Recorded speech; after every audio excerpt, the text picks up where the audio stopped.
when, you grow up, I mean, my grandfather even had a sighting out in Wisconsin that was investigated by J. Allen Hynek. So, I mean, and that was before my birth. So you grow up kind of with these paranormal UFO type things happening. So yeah, it just seems like everyday norm to you. And it wasn't until later I was like, wait a minute, you're telling me not everybody, has this stuff going on.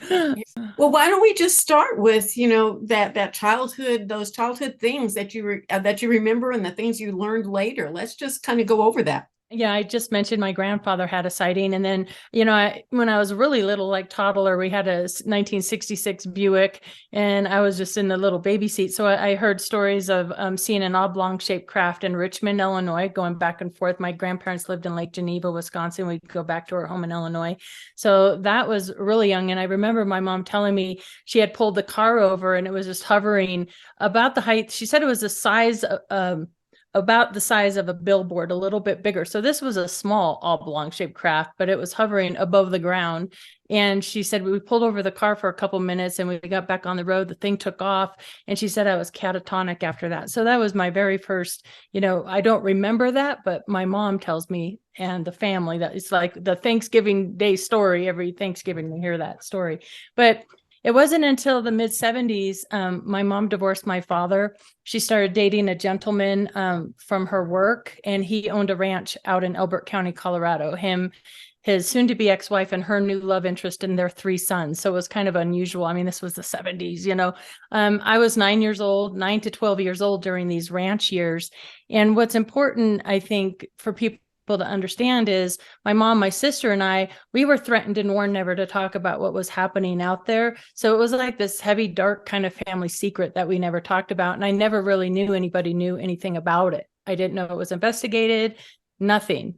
But we had, this is where Linda Moulton Howe got her start in the area at the time. There was a rash of cattle mutilations, which also when I was little, I didn't know the extent of it. I was kind of kept in the dark about it. I knew there were cattle mutilations on the ranch property itself, but I didn't know it was happening to the degree it was. And these mutilations were happening almost daily. And Elbert County, Colorado was hit the hardest. And of course, back with Snippy the horse, Dr. Leo Sprinkle worked on that. And that was in Alamosa, Colorado, years earlier. So but from 75 to 78, we had mostly cattle, calf.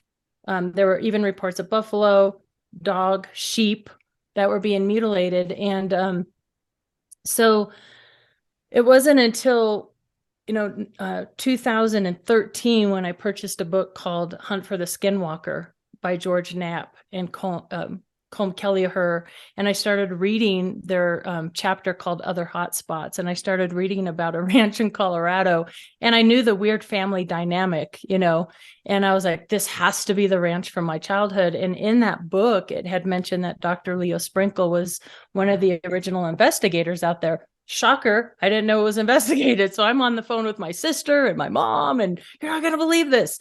And it's just been, a decade of unraveling information and documents and interviews ever since then. So, well, what are some of the things you consciously remember, or your family has told you that happened on that ranch? Yeah, I have very specific memories, and some of them are. It's so weird how your memory works.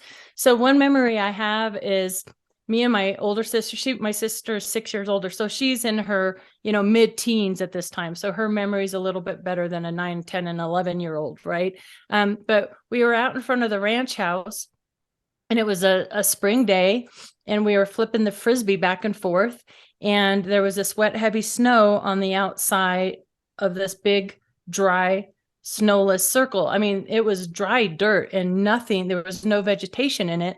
And everywhere outside the circle was wet, heavy snow. And I could still remember that, how strange it was, how strange it felt. And of all the things for decades, I felt like being watched all the time, this eerie, heavy feeling of always being watched. And what was really interesting is, John Schuessler, who was one of the founding fathers of MUFON, when he heard of my connection to the ranch, he actually gave me the briefing document, the original briefing document from APRO. And in that report, it talks about the snowless circle. So through my investigations, I've had validations to my own memories and my mom's memories and my sister's memories. So that was really, really, really awesome whenever I would get these validations of things I remembered happening. And not only was there the one snowless circle, but two. And in one of these reports, it even states that there were drops of blood in the snow outside of the snowless circle because the investigators were out there reporting, they took measurements and everything like that. So that's one memory I have. The second memory I have, and I didn't talk about this for a long time because it was so unusual, but I have a memory of these boxes. And it was during the day. Me and the youngest son and the father were in their pickup truck with their dogs. And they're in the back of the ranch house is this big area of ponderosa pines. So like in the front of the ranch house, it's all kind of flat land and open, but in the back of the house are ponderosa pines. And they had this road where you could drive around in the back with the pickup truck. And they have these outbuildings. There's all these structures on this property. And we were out in the truck getting something from this outbuilding. And the forest line was right there. And all of a sudden we heard this strange, unusual buzzing sound, like bees, but like electrical sounding. Like if you're standing under big power lines or something, it sounded like that. And we look over and the dad's going, get in the truck, get in the truck. And to my memory, about 4 feet off the ground was this box with these lights on it. It was making this sound. And he's like, get in the truck. I turned back around, that box was gone. And what's interesting about that memory, also in the reports and the investigations I've done, there were multiple witnesses to these strange disappearing boxes that made these sounds. And one of them was the undersheriff at the time, Bill Waugh. And he was out on patrol one night. This is a small town. It's in Kiowa, Colorado. It's very small. And he was out, he knows where the roads are, where cars should be, and he sees this lighted thing, which later turns out to be a box. He didn't want to approach it. He didn't want to approach it at first. So he goes back and he gets the posse sheriff, and they go back, the two of them together, and they said they see not only the box, but it's like the tree and the box, they just both disappeared into the ground, which sounds just like mind-blowingly crazy, but that's what was reported.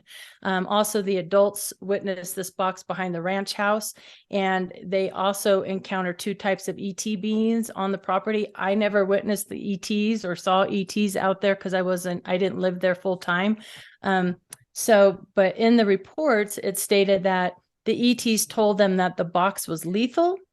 And they demonstrated this by having the Sasquatch creature, which, by the way, there were several Sasquatch sightings reported out there.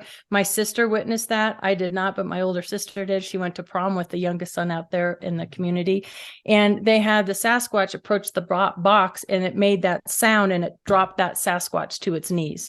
And what's interesting, too, about that, there's documents and reports stating that both the Air Force Academy and NORAD would handle the UFOs and Bigfoots. So they were aware that this was going on out there. And in fact, there's documentation that there was a heavy military presence, both from Camp Carson and the United States Air Force Academy and NORAD, that they were on property on this ranch, knew of the ranch. And so that's a whole other side of this, because we also have the unmarked black helicopters out there. So one of my questions always was this a military doing black access projects? Were they causing all this phenomenon, or was it, paranormal unknown UFOs, ETs doing that? And that's kind of been my quest, kind of trying to figure out chicken egg, which was it, what was going on. So it's so many different things happening out there. Yeah, how did that make you feel when you found out that all of these things that seemed remotely normal to you as a child were actually just really phenomenal things that just do not happen anywhere and everywhere? I'll never forget that night sitting on my living room floor after I found Dr. Leo Sprinkle and that information in that book. I like 2 hours, I was just like, I can't believe it. I can't believe it. I can't believe, because we had these strong memories, and I haven't even gotten to the scariest night yet. But for me, I was really frightened as a young child. Like, I never slept alone. I slept with my big sister, always checking under the bed, in the closets. And this was at our house. My house was actually an hour away from the ranch. So that was a whole other phenomenon. I kind of compartmentalized all these different things that were going on as in my life as a young girl. I kind of separated what was happening at the ranch, although frightening. We would only hear bits and pieces from the adults, like they were trying to protect us from what was going on out there. So they didn't talk to us too much about what was happening, just what my sister and I experienced out there. And then we would kind of overhear my mom and her boyfriend talking about the police being called and mutilations happening and these crazy things, but they never talked to us about it. So my sister and I actually started communicating with each other in this made up little, like almost pig Latin language that we created so we could talk to each other about these things. So for me, my childhood was kind of like, be quiet, don't talk to anybody about this. And even my friends at the time, I would try to tell them or explain some of these things that were happening. And they looked at me like, you're crazy. And so as a kid, you learn to shut up. You kind of don't say anything to anybody about it. So I think for me, I felt kind of isolated and lonely. I was a really shy kid. I didn't talk to anybody, you know what I'm saying? So I just sort of I kept shoving it all down. And I think maybe that's why I have such a drive now, that I have found my voice and I'm like seeking these answers so hard, because for so long and for so many years, I had to keep it all down, Why do you think it was that location? That's a good question. And I don't know if it was the proximity to the military bases, because we, in Colorado Springs and back in the late 70s, the property that the Air Force Academy owned kind of went back down through the Black Forest over into Elbert County. So I don't know if, and that's true across the country and even the world. You hear of UFO sightings are more prevalent around military bases, right? And missile silos, because we did have the Titan missile silos. We had Camp Carson, Butte, which has all the helicopters, NORAD, Air Force Academy, and so on. So I think possibly that, but I also did some research, and others, me and Trey Hudson and others are looking into just the geographic makeup of the areas. So like within Skinwalker Ranch and Marley Woods, and there's a really interesting place in Pennsylvania called Ohiopyle, Pennsylvania. Trey Hudson's down south. So there's many of these high strangeness locations, and a lot of them, well, all of them actually ping the charts as being really highly magnetic. And then David Pilates in his new film Missing 411 talks about, when his UFO connection talks about these aquifers where people go missing. And so I was like, oh, that's interesting. I wonder if there's aquifers that run under the ranch. And sure enough, there are two major aquifers that meet almost right where the ranch sits. So there's water underground. It's highly magnetic. And then you look at the minerals around the area. So, granite, limestone, these types of things. And you're wondering if there's this, at least for me, I'm wondering if there's this magic combination of these elements that are causing doorways to open or portals to open or allows us to interact with the phenomenon more. I have no idea, but that is something all these high strangeness areas have in common. So the ones that you know about are the one in Missouri, the Skinwalker Ranch, the one there in Colorado, and the one in Pennsylvania. Yeah, even Bradshaw out in Sedona, that's highly magnetic area as well. And anybody who knows, Sedona is known for these vortexes and things, and it's a highly magnetic area. So I think they're scientifically speaking, and I can't wait. I'm hoping this summer to work with Dr. Simeon Hein, who is a brilliant physicist and knows all these things much more than I do. I'm not a scientist, so I don't know what it all means, but I can, at least from a layman's perspective, research some of these things and go, wait a minute, they all have these things in common. There must be something to that. Yeah, it would be really cool if you could find that out. What's the correlation here? And maybe the military is aware of that, and they're aware of these, these ley lines or these key places on our planet, and they're keeping it secret from us. I don't know. What came first? Was it the military or was it the phenomena? Right. Yeah, that was always my question, and it's through this decades long quest, I guess you could call it, I've kind of come to the conclusion that although we want it to be either or, we want a simple answer, I think it's both. I think both things were going on at the same time. And to my surprise, this phenomena is still happening to this day. And I just recently learned that. I got to go and revisit the ranch for the first time and meet the people that own it. And they actually bought it from the family that we were connected to. So they've lived there, 34 some plus years, and got to go on property for a week.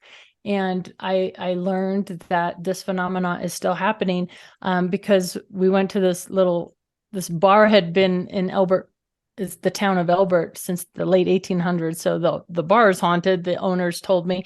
But I had locals coming up to me. You know how small towns are. You have the locals that gather, and they're like, oh my gosh, check this out. Here's a picture of a Sasquatch. Me and my brother were out elk hunting, and you could see the elk in the photograph and clearly a Sasquatch in the photo. And I'm like, why aren't you getting rich off of this photo? And he's like, oh no, we don't want anything to do with any of this. I mean, and then they showed me another photograph of this beam coming down into the tree. And they're like, it was not a helicopter. It was, they could not see where this light was coming. It wasn't a spotlight. It's the middle of nowhere in the small town. So I'm going to go out actually soon and interview these people, because this stuff is still going on. There's still mutilations happening and nobody's reporting them. In fact, I think Mindy Telfest just did a recent investigation out in Oklahoma, and there was just some reports of more mutilations happening again in Texas. But I think they've never stopped. I just know that the ranchers I've talked to and people I've interviewed, they're like, oh yeah, it still goes on. Not as much as it was in the late 70s, but still from time to time you find these mutilated cattle, and they just don't report it anymore. They don't want the attention, the stigma. They know nothing's going to happen. This has been going on for decades. I think they write off the cattle on their taxes, and that's it. So do they still have the boxes appear, disappear, that sort of thing happening? Not that I've heard here in Elbert County, but I know they encountered one of these boxes at the Skinwalker Ranch. And I also know that Trey Hudson encountered this, although it wasn't the same type of box with lights and sounds. He caught a large like box portal type thing on his FLIR camera. So, and what was it? Was it missing 411? They were talking. Oh yeah. It was that case out of close to Laramie, Wyoming, where that guy with the bullet that stopped and gave him the pills. I can't remember it starts with an H.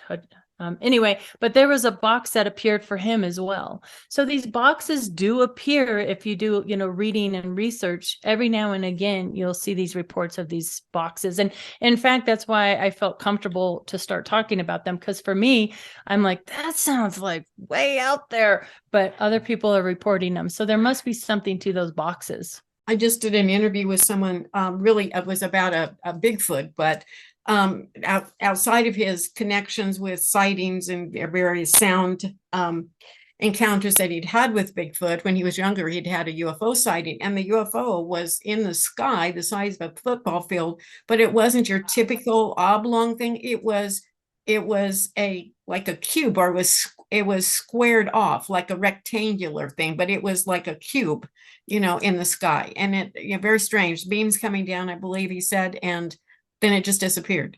But right. Not the typical craft in the sky look. It looked more like a box. We do get those box reports. I mean, MUFON gets those reports, and you hear them from time to time, these rectangular square reports. And I'm wondering if they can change sizes. And I was at a conference in Laughlin a few years back, and this woman came up to me after, and she goes, those boxes and these humming sounds and all that. She said, I wonder, could that be some sort of either communication device, or could they be using the frequency or different tones to calm the cattle?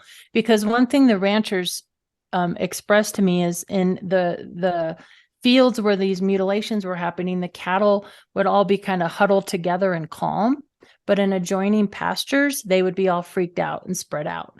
And so I'm wondering if they're using those different tones and frequencies, because out on the ranch, we have these hums, and then we have these bee sounds, which came from these boxes, this electrical sound. And if you approach the box, the tone of the box would change. And in the reports, it describes it as an angry bee sound, which says to me that it's some sort of electrical, it's giving out some sort of electrical frequency with different tones.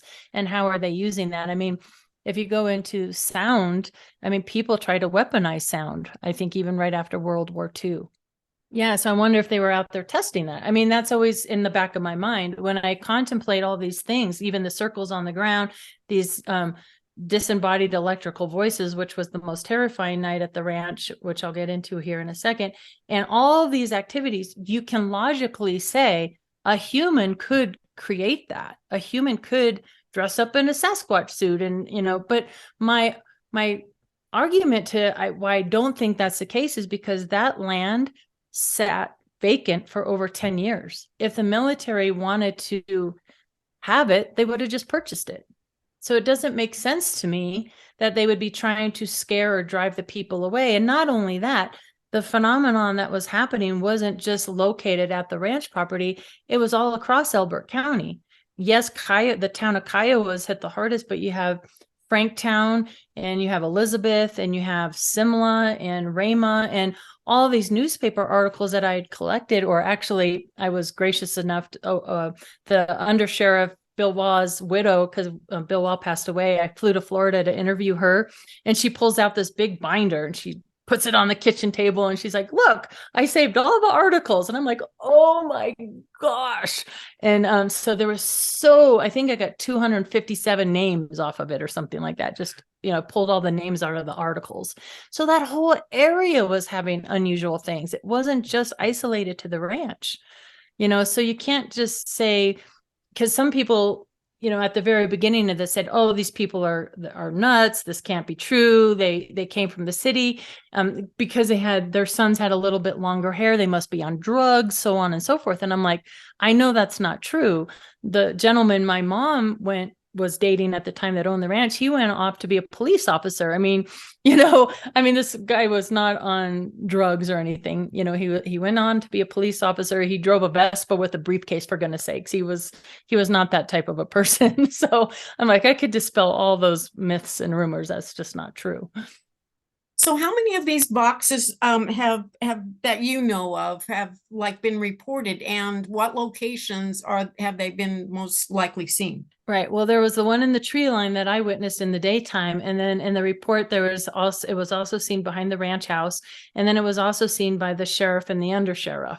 So, 3 times to my knowledge, and it's all in the documents here. So, and they even gave, the description and the measurements and all this. And that was interesting as confirmation for me too, because all I remember, because it was such a quick, frantic, get in the truck. I just remember being off the ground. I remember the lights. I remember the sound, and that's all. But but they were saying in the report that they were black, rectangular sized boxes with lights. So it's kind of interesting to get that confirmation as well.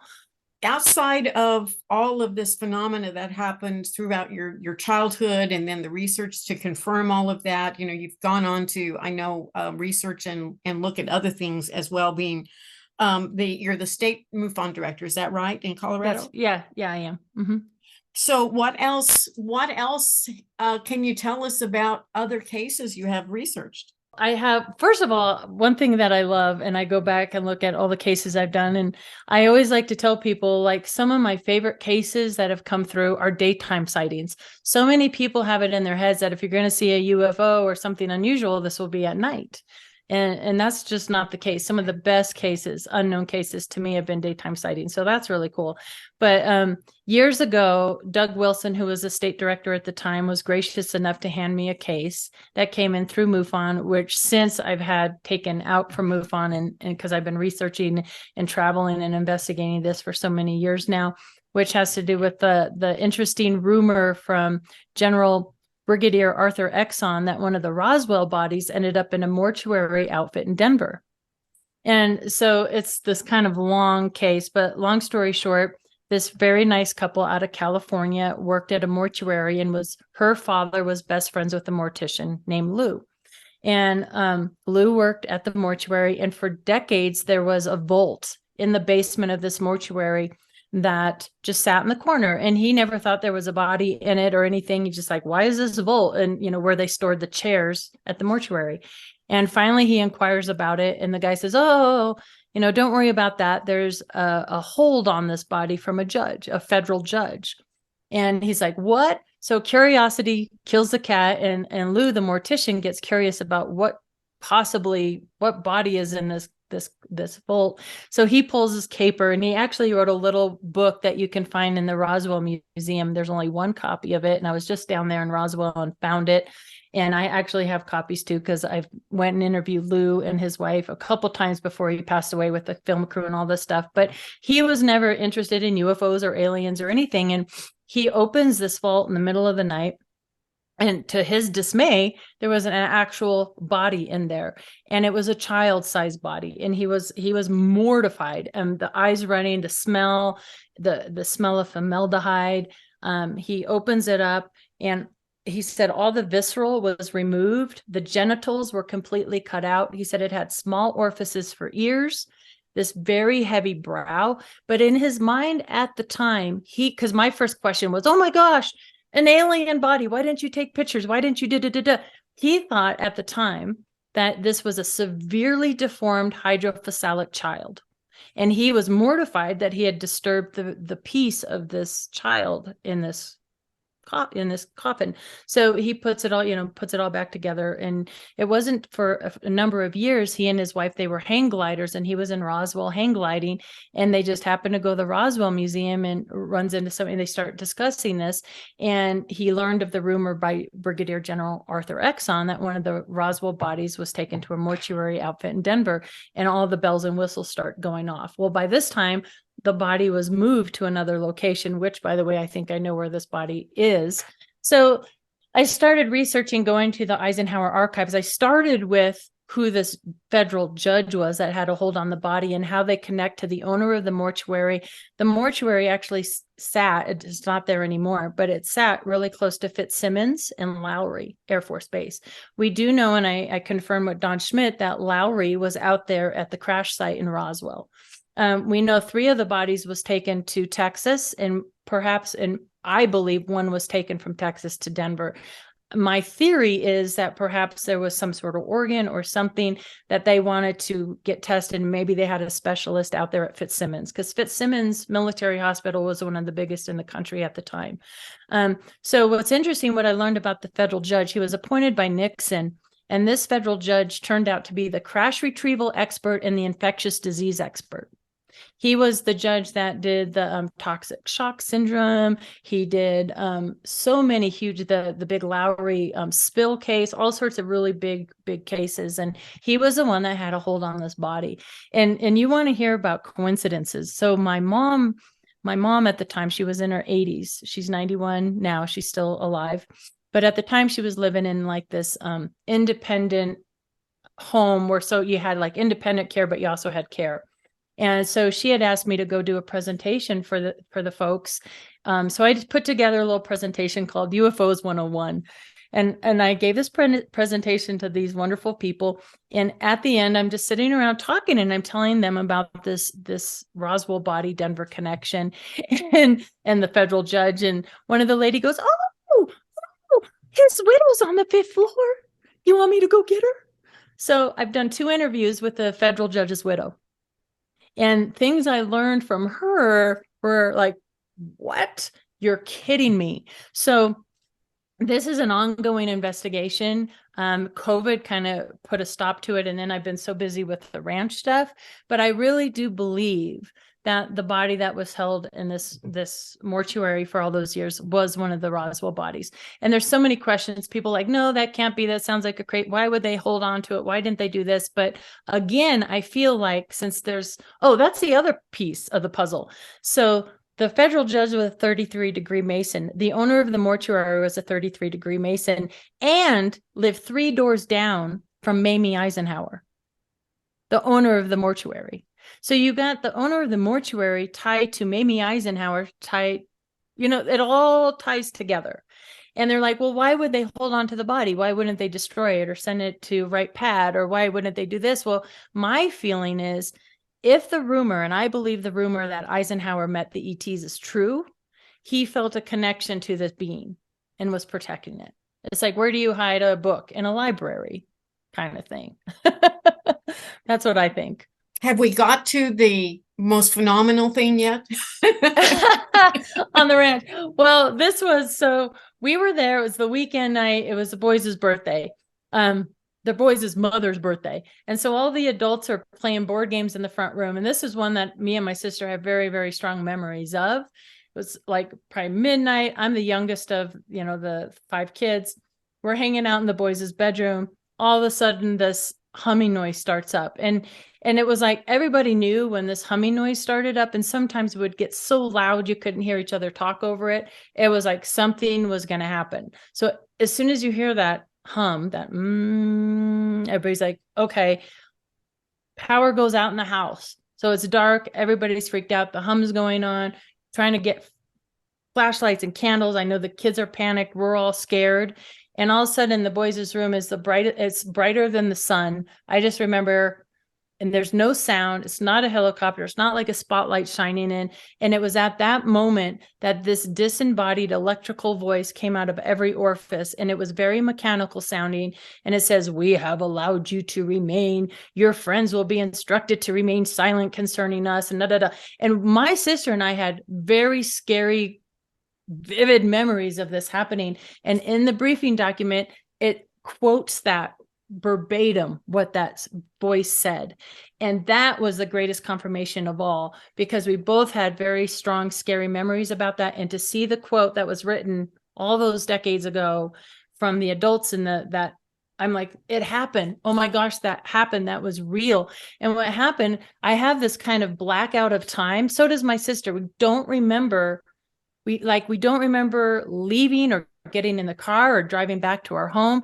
The next thing I remember after hearing that voice was going into our front door at our house and me dropping to the floor right after I walked in the door, and I couldn't speak and I went paralyzed for several minutes. And I remember my mom and my sister, "What did you eat? What did you eat?" And I couldn't even talk. I was like I was trying to say peanut butter and jelly sandwiches and I couldn't talk. Next thing I remember is going upstairs and vomiting and having my first full-blown migraine headache that night. And then after that time, almost weekly or bi-weekly, I would have severe migraine headaches, and they were putting me on all these different pills and medications.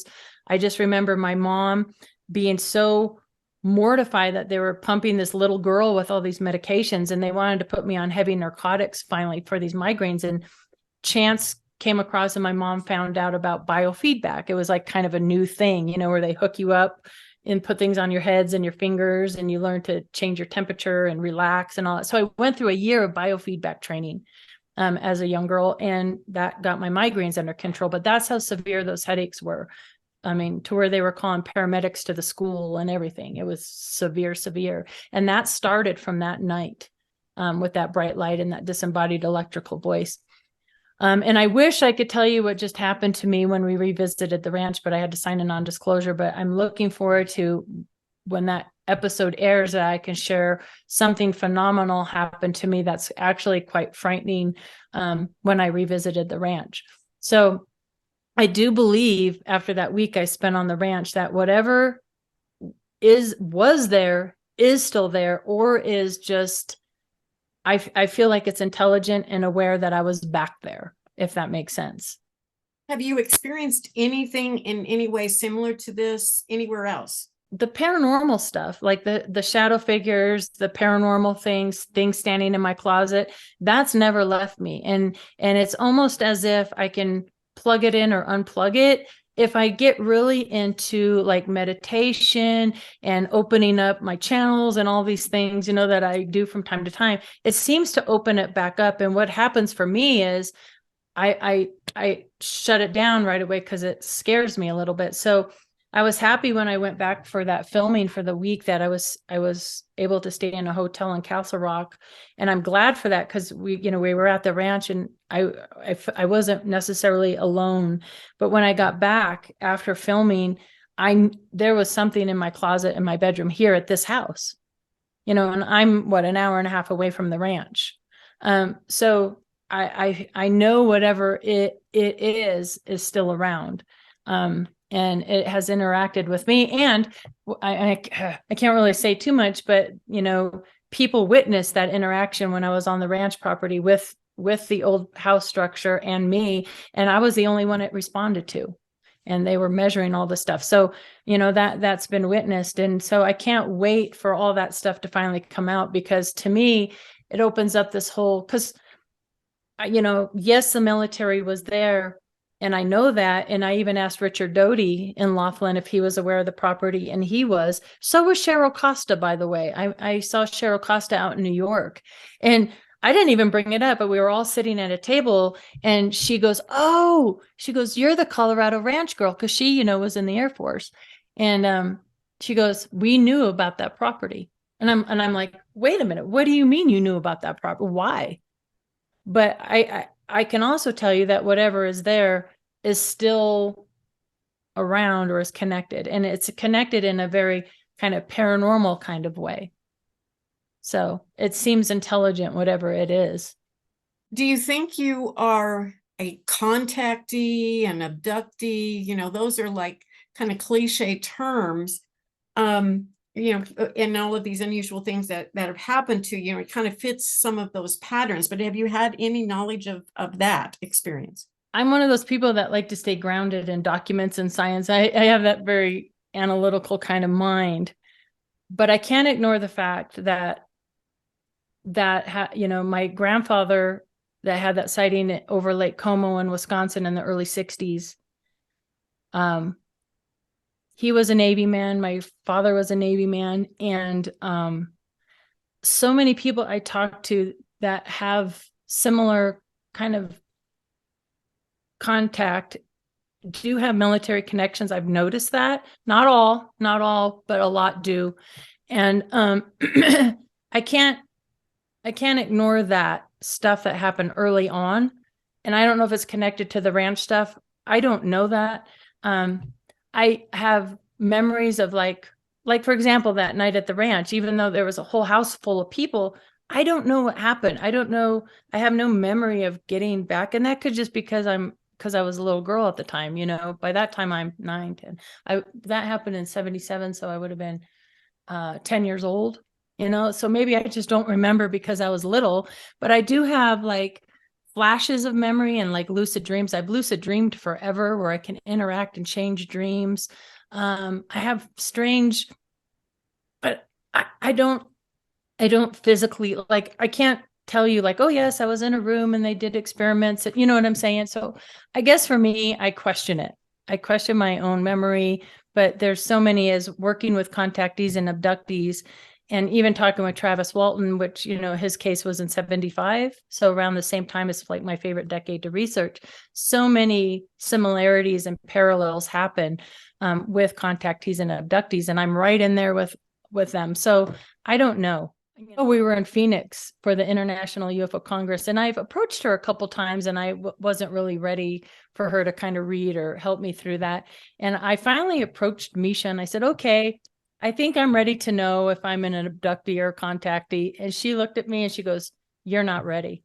And she wouldn't do it because she said, you're not ready. And I'm like, whoa, okay.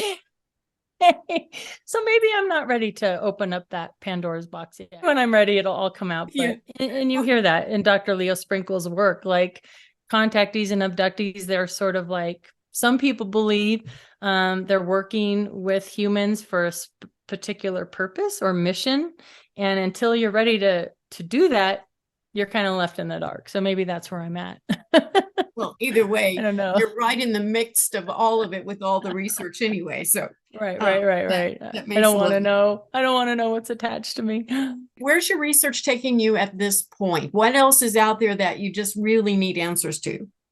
Right. Well, where the research is taking me now is since I've been able to revisit, and I'm meeting with people that are saying this is still ongoing and I still don't have answers. So people will ask me like, this happened so long ago. Why don't you just let it go? Why don't because we don't have answers yet and it's still happening. There's still a mystery to be solved. There's still cover-ups being had by mostly the Air Force, So I'm going to keep pushing and pushing and pushing and make these connections. I mean, I still think it's so important. And I'm hoping we're beyond the point where people take their experiences and say, well, this is mine and I'm not going to share it with you and work with you. I think these high strangeness locations need to work together and put their heads together and figure out what the commonality is. So for me, that's the mission, working with Trey and James and other people. You know, and I hate to say it, I don't know where this recording is going out, so I don't know. But as a female in the field, we have to push a little harder and work harder than our counterparts, our male counterparts, because oftentimes we're not always taken as seriously. And so I'm kind of in there fighting that battle as well. And I think for me, maybe that's why I don't like necessarily going, oh yeah, the abductee contactee thing, because it you know, it's not that you lose credibility with that, but I really want to stay grounded in, you know, wherever the data takes me is what's happening, whether it's military or UFOs. I need to stay somewhat grounded so I can continue that work. So the research that you're doing is like things like these unusual locations, and what's the correlation between some of this unusual stuff that's happening at those Yeah, for locations. sure. Yeah, for sure. That, and also this hitchhiker phenomenon, which really Skinwalkers at the Pentagon brought forward. And I'm glad that they did, because like I said at the beginning, I always compartmentalize those, and I never connected necessarily, you know, the shadow people and the blue orbs and the paranormal activity and all that to the phenomenon at these high strangeness locations. But apparently this is a common thing that happens, and it tends to attach and follow. And I want to know what that is. Another fascinating thing that I put in my presentation a couple of times, but I took it out because it's a whole presentation in of itself, is this disassociation piece that seems to happen. People who have near-death experiences, people who have trauma and they disassociate through that, seem to tap into something. Don't know what it is, but whatever they tap into seems to stay attached to them. And I think that's part of the puzzle as well. So that's another piece that I'm looking at. Would it be safe to say then that our consciousness and kind of where our consciousness lands through varied experiences may have a lot to do with how we are able then to experience these things? I think so. I think that would explain a lot of different, I mean, as a MUFON state director and an investigator, sometimes you'll get these cases where there's multiple people and only one or two people interact with the phenomenon in a certain way. And you're like, well, why is that? What is that about? And I also believe that we, as humans, all of us, every single one of us, are more powerful than we believe. And I think we can create and manifest our own realities and phenomena as well. Now, where that gets complicated for me is, how does that work when you're a child? Maybe children are more open, but how does that happen when there's multiple witnesses, like within Elbert County, where it's happening across this whole area, but there's certain people still that seem to be quite unaware and it doesn't affect. And then there's those people that it does affect very strongly. And why is that? You know, I don't know if that's something in our brain. And to me, that's an important piece of the puzzle. Even in the paranormal world, you have people that it seems like these paranormal activities, they can see it and interact with it psychically and visually, and that, just like with ghost hunters, you know, Jason and Grant, something they would always have a lot of activity, and the ones that didn't necessarily believe would not. So how is that working? Are they manifesting the activity, or is there something wired within their brains that are allowing them to interact more? I don't know, but I find that a fascinating topic across the board with all of these kind of paranormal, high strangeness, different topics we have, whether it's Sasquatch, ghosts, UFOs, whatever, you know, cryptids. I think that's something that all these things have in common, that it interacts with certain individuals more than others. And why is that? Is it the thing interacting with the individual, or is it the individual interacting with the thing? Or yeah, a perfect. That's combination of the very two? well said, or a combination of the two. And Right. and I think you're right. Oh, it gives me I just got goosebumps really bad. I think it's the combination of the two, right? It's, you can't have one without the other. You can't. And Yeah. whether it's an I got agreement chills. between the two, or they just end up on the same frequency somehow, you know. Yeah. Yeah, I think that's a big, you know, it's so funny you bring that up, because, you know, as you probably know this too. I don't know a lot about your background, but I'd love to know. But going back and forth to the archives at Dr. Leo Sprinkle, he was a pioneer in the field for abductees and contactees and past life regressions and hypnotherapy. And so I got lost in all these letters of his, 72 or 74 boxes. And I went back and forth and would get hotels and just spend days just taking pictures and reading. That's how that book came to be. But something that kept coming through was that very thing. Hold on, I just lost my train of thought. Sure. No, I had just said that the phenomena interacting with the person and the person interacting with the phenomena, or both, where they're interacting together because they're both agreeing or on the same frequency somehow. Oh, right. That's what it was. And so all these new discoveries that, the frequency and vibration and all this, it has to be this, we're all just like a radio dial, kind of like, what is his name? Ike talks about being right on the same frequency and that. And I'm thinking this is all new discoveries, but to my like, oh no, they were talking about this stuff, in the 60s and the 70s. And so this is not all new kind of new discoveries. People have been talking about this for a long time. I think the difference now for us is we're able to have Zoom meetings. And so we're not having to spend 20 years reading books and magazines to catch up and reinvent the wheel. Now we're learning faster and processing faster because how we can communicate like this. So hopefully there's some brilliant minds out there that can figure this stuff out. And I think we will get answers like in our lifetime. I really do. I think there's a lot of good work on it. And I think, I hope so. I hope at least within the next few years, where there's going to be open-mindedness enough to really understand that probably our reality isn't exactly as we perceive it to be. I agree with you. I think that's what the big secret is. I mean, even Lou Elizondo, when he gave his speech at the MUFON meeting, it kind of hit me then that, he said, we're going to have a fundamentally different conversation a year from now, or whatever his quote was. And I thought to myself, the secret might not be extraterrestrials and UFOs. The secret might be the nature of reality of itself. You know what I'm saying? Like, if people knew the power we each individually had, I think that's what they're trying to keep down. That very well may be true.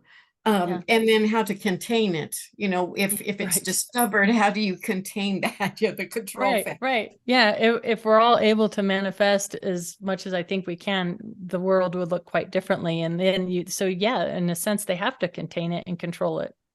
And I think that's what all this fear stuff is, to keep the technology down, keep us all fear-based, so we don't recognize our own powers as individuals. What else can we talk about? What else do you have to share that would be interesting for our audience? I mean, this stuff just fascinates me. I could talk about this all day long. I know, me too, because there's so much to it. There's just so many avenues. And I guess I would just like to talk about, like, people, first of all, we all need to work together and have a voice. But I would say it's like, if you have an interest in this topic, wherever it is, no matter if it's in, nuts and bolts UFO science, or if it's in contactees and abductees or Sasquatch or whatever, like, find your lane and just dig in, and then for me, because I was so shy for so long, it took a number of years to finally come out and start speaking publicly and doing the conferences. And I'll never forget, Doug, when I first talked to my Colorado MUFON group, I was almost in tears and just like shaking. And I've come a long way since then, because you have to share the data. You have to share what you're finding. You have to share your experiences, because that's how we learn from each other, right? And finding those commonalities. So I just think it's important that everybody kind of throws their puzzle piece into the box, so to speak. Across the United States right now, cases that you've heard of through the grapevine, whatever, through MUFON, whatever, what do you think is happening, like really current at the moment that is really interesting? Right. I think right now it's a hard time for investigators. And I mean, not only because of the cell phones and how it's just cell phone pictures are rough but we have so many Starlinks up there, so many satellites, space junk, our own technology that can look unusual. So I think, what's happening now, I mean, with these congressional hearings and all that stuff, I think it's an interesting time. And I was just recently interviewed, well, not recently, it was like a year ago, I was interviewed, and there's a few clips in there from Accidental Truth, Ron James' new film. And he had asked me if I felt this was kind of a planned strategy that's happening right now. And I believe that it is, because I think they, meaning the people in the know, have to try to contain and control the narrative even more so now than they did before, for reasons I just spoke about. But I think it's an interesting time, and I just think our job is getting more and more difficult. As even the back engineered metals and stuff. I went to Canyon City to do a presentation, and I tend to be early, and I was talking to this, he's like, what are you giving a presentation on? And I kind of, this, and he's like, oh, I was a super high up in General Electric. And we talked for 2 hours. And this is a guy with high security clearance that's getting up there, lost his wife, lost his son, and basically has told me that we're at least 40 years more advanced than the average person knows, that we've been back engineering stuff for a long time. And so these programs have been so compartmentalized into different agencies that can't be FOIA'd. And so you have people in the know, but they're all scattered and they're not communicating with each other. So to me, it seems like just a big mess right now, right? And, when they have these hearings, it's so frustrating that they don't know the history of ufology. So I don't know. It's an interesting time for sure. Do you think the hearings are more to just appease people and look like they're doing something, or to find out bits and pieces of information, but not really get to the bottom of it?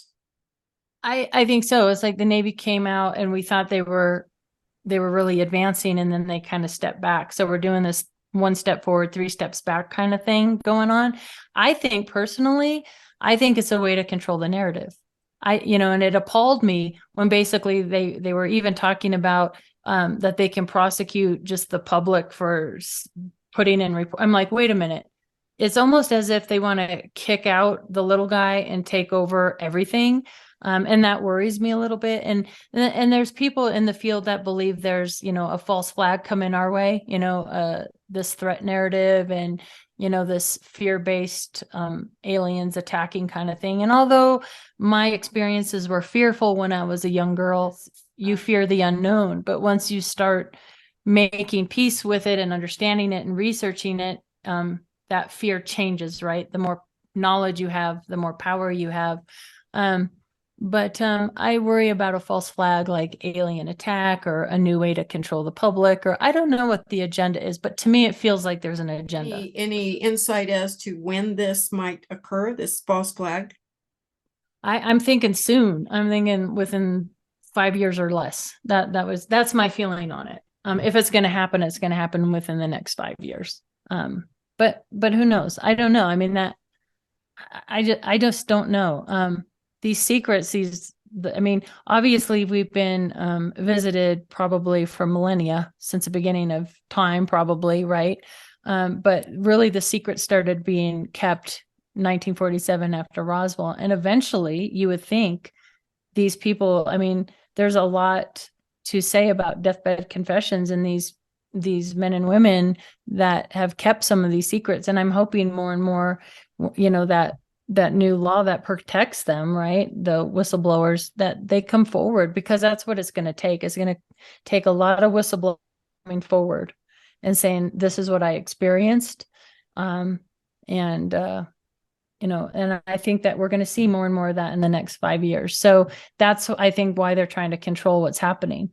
And even for me, I've had some interesting people approach me, and I'm like, why? What are they, I always make the joke, like, if one day, Linda, you say, hey, Katie, you want to talk? I'm like, no, I can't. You'll know that they got to me somehow, because I think they're still trying to keep some people hushed up. Who would you recommend that one talk with or talk to or read their material? Well, of course, my most respected ufologist in the field is David Marler.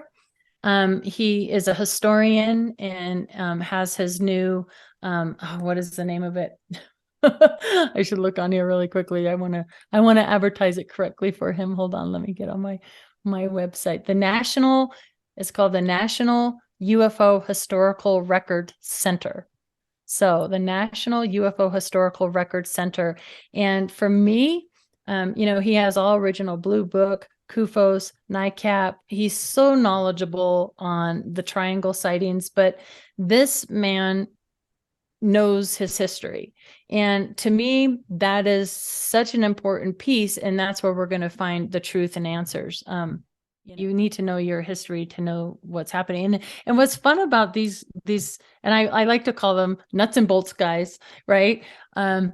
It's fascinating to me that a lot of them can't help, even like Jacques Vallée. He's again to me one that I would definitely recommend and read is Jacques Vallée's work, because you can't research this for decades and do the work that so many of these great pioneers have done and not come to the conclusion that there's a human element to this. What we were talking about, this manifesting this. You need both parties to interact in this phenomenon, and even our hardcore nuts and bolts folks come eventually kind of ease up on that, and they start coming around to, oh yes, you can't ignore this. You can't ignore that fact. It's part of the phenomenon. So these researchers that are really looking into that, I think, is where the future is headed. But you also have to have that history. So it's a combination of both. I think we need both, right? The metaphysical and the science, they need to hold hands and merge and go, oh wait, there's quantum, there's science, and then there's that entanglement funny part of it, and those two need to meet. We just got to hope that we keep, I think we've been pushing in that direction. I think we're getting there slowly but surely. Keep fighting the good fight and going out there and researching and doing your thing and communicate with others and report anything you have to MUFON. MUFON sometimes will get a bad rap with some people, but we're all just volunteers out there doing what we love to do. And there's so many great people in the field and to communicate. And if you're having experiences, don't shove it down. Like, talk to people, find somebody you can trust to talk to. And MUFON has the ERT team with their experience resource team. And, I would really encourage people to do that and to communicate, and together I think we'll find some answers. So, yeah.